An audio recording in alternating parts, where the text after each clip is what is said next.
大家好，欢迎来到一个带你寻找真相的频道。宋徽宗以亲王姬大统，由于身份的原因，他一开始还是很谦虚。宋徽宗是哲宗元符3年登的基，刚好这年3月出现日食，他颁布了日变求直言诏，以日当时，以求直言。求直言，顾名思义，就是有什么说什么，不要有任何顾忌。为此，宋徽宗承诺道：“其言可用，朕则有赏；言而不忠，朕不加罪。”这就是有则改之，无则加勉的意思。为了鼓励大家敢讲话、讲实话，宋徽宗还树了几个敢讲真话的典型。宋徽宗既颁了诏，又树了典型。虽然当时的读书人也有过元佑党人的惨痛教训，但读书人还是以为宋徽宗不会引蛇出洞，不会对他们用阳谋。于是全国各地掀起了一个说真话、向皇帝进言的运动。10载诏下，投轨者如之。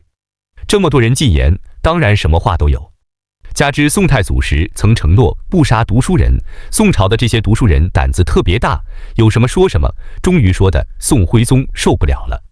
宋徽宗一开始也没马上翻脸，只是提醒他们议论或过当，这意思也就是提醒这些读书人，你们说话说过分了，要注意寸分。没想到这些读书人根本没把宋徽宗的话当一回事，反而语言变得更激烈。按现在的说法，没有说歌功颂德的，全是曝光黑暗的，整个都是抹黑。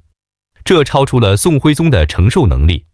本来以为直言总也有批评也有表扬，没想到下面反馈上来的全是批判，没一个人夸他有雄才大略、高瞻远瞩。求直言没超过3个月，宋徽宗的政策突变，从原来的求直言到现在正式向这批读书人反击了。宋徽宗推出的惩罚措施是，太学生们先好好回去反省，1年后能洗心革面了，可以参加应举。如果死不悔改，那就发配远方。原来的专职台谏官没有一个不被处理的，许多人受到永不启用的惩罚，发配边远地区。宋徽宗的这出求直言闹剧，最终成了引蛇出洞的阳谋，让当时的读书人大多都上了当。当时有人做了手滴滴令，当初今夏求言诏，引得都来乱道。人人昭是骆宾王，并洛阳年少。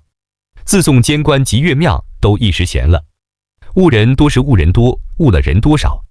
这说明读书人说话要没有后果，靠皇帝的承诺是不靠谱的。一个人权力越大，往往越不想听到真话，更不要说是尖刻的话。没有法治保障的言论，都不过是皇帝的心血来潮而已。宋徽宗刚开始的时候，确实也是想听到底下大臣和读书人说些真话，原因无非是自己的身份不够正宗，他其他宗亲不服，所以要显示出自己的亲民。其次，自己刚做了皇帝，也确实想了解真实情况，有利于自己的统治。鼓励和提倡读书人直言，既有他作秀的一面，也有他功利的一面。只是读书人只要给他说话的机会，就几乎守不住自己的嘴了。皇帝的那点雅量，那能装得下全国读书人的牢骚呢？最后的结果自然可想而知。这批读书人的命运，毕竟还是掌握在宋徽宗的手里。好在宋徽宗自己也是个文人，而且是个真文人，不是附庸风雅的假文人。对这些对他不敬的读书人，虽然说是严厉处置，最后大多不了了之。至少宋徽宗引蛇出洞的阳谋，没有造成读书人被整死和自杀死的惨剧发生。在中国，历史的剧情经常重复上演，但惨烈的程度还是有所不同。这当然就取决于皇帝了。至于读书人的境遇，就在于遇到了什么样的皇帝。对于中国的读书人，一切都在于命。